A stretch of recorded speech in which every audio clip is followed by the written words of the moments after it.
You are probably used to puzzles where you're attacking and you want to find the winning blow, but this video is going to be a little different. This is chapter 4 from Chess Calculation Training Middlegames, and in this chapter we are looking at situations where you're really under a lot of pressure, and it is going to be up to you to find the really gorgeous defensive techniques that you can use in order to draw these positions. So in some cases you might end up with a slight advantage, but generally speaking you want to take these positions and find the only way to keep equality. So puzzle number 1 is on the screen right now. It is black to play. Pause the video and give this a shot. How can you defend from this attack? So in this position, the first thing to take notice of is what white is even threatening. So first of all, there's a lot of pressure on this knight. There's also a lot of pressure on the queen, and you cannot defend the knight. For example, if you try f6, well, then obviously the issue is they're going to be able to simply take the knight, for example, and if you take back with the pawn, you lose your queen. So going back, you might try some alternatives. What if we keep the queen safe and go queen to h5? Well, okay, then we obviously drop the knight. So what can we do about both of these pieces? Now, finally, you can trade the queens, but after they take back, you can save the knight, but this isn't so good either because you don't have any counterattack. Your rook here is really alone in the attack. You've had to retreat your pieces, and they've managed to infiltrate at the same time. The king is stranded in the center. White has a very healthy advantage here. Instead, the move is the stunning queen to h4. And the idea is the following. If they no longer can take with the queen, now they can take your queen, but then the very beautiful knight f3 will seal the deal. If the king moves, we can either take back the queen, but even better is just to give this perpetual check and force the draw from the position. Now, I should go back. They can do an alternative move. They can take with the bishop, simultaneously defending the queen. This seems really good, but now the beautiful idea is revealed. Queen to e4 check, and it's really game over. If the king moves, it's checkmate. I mean, that's the only thing that they really can do, because this is also checkmate right here. Okay, ladies and gentlemen, puzzle number 2, black to play again.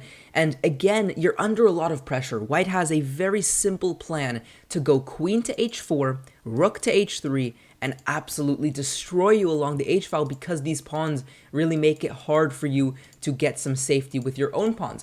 But there's one path to defend. So pause the video and give this a shot. How can you defend here?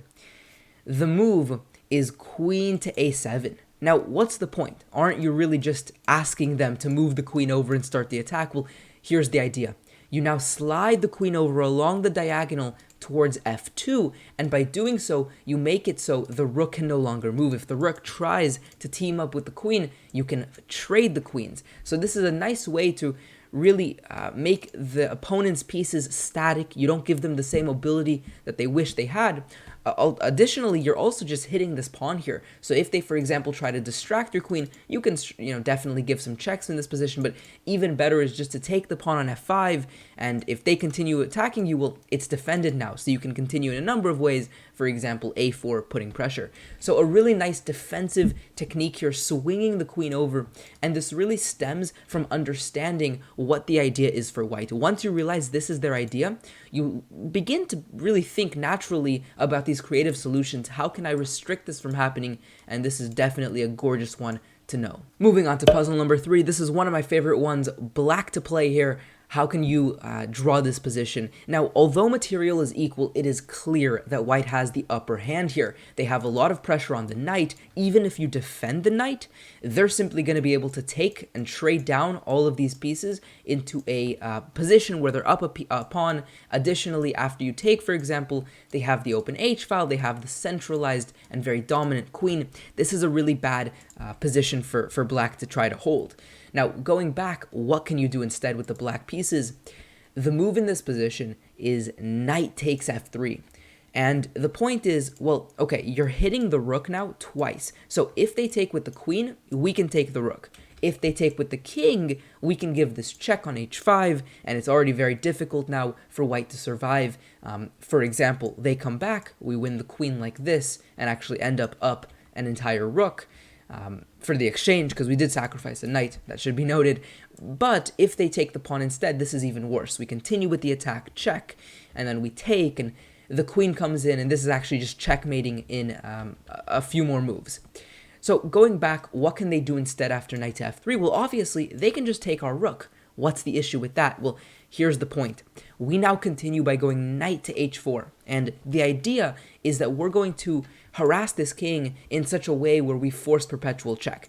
The king can retreat, but now we trade in order to really get rid of the light square control that this queen has, so that the move queen d3 is possible with devastating effect, because we're hitting the rook, we're threatening to come in like this as well. If they take, for example, it's checkmate. This is a really nice way to flip the tables on your opponent. Moving on to the final puzzle for today. This is a nice one as well. Black to play. What's the only way to maintain equality in a very tricky situation where the rook is pinning the knight? It's also added pressure with the bishop. How can you escape this? So pause the video and give this a shot. Here is the solution. The first thing I want to show is, what if you just take their queen? The issue is that they're going to take your queen, and after you block, they're not going to trade. If they trade, perfect. It's an endgame position, knight versus bishop, more or less a draw. However, they're going to keep the pressure, rook to d7, and you don't have anything in this position to counter this, and they're just simply going to put pressure, take the pawn, and very simply promote. So what you do is the genius queen to h2. What's the idea? Well, here it is. After they take, we take their queen. And what's the difference? Well, if they do the same thing of infiltrating, there is now the counterplay that we very much need, rook to f2 here. And they no longer can take the pawn because their bishop is hanging. They can come king to g3 and then win back our knight. But now we enter a different stage where it's an endgame position, and although there may be still some complications restricting this pawn, this is more or less a draw position because this pawn is weak. We can start rolling this pawn. This is definitely one where black has great drawing chances. So hopefully you guys enjoyed this video. Make sure you guys subscribe for more content just like this one here, and I'll see you guys next time. Peace out.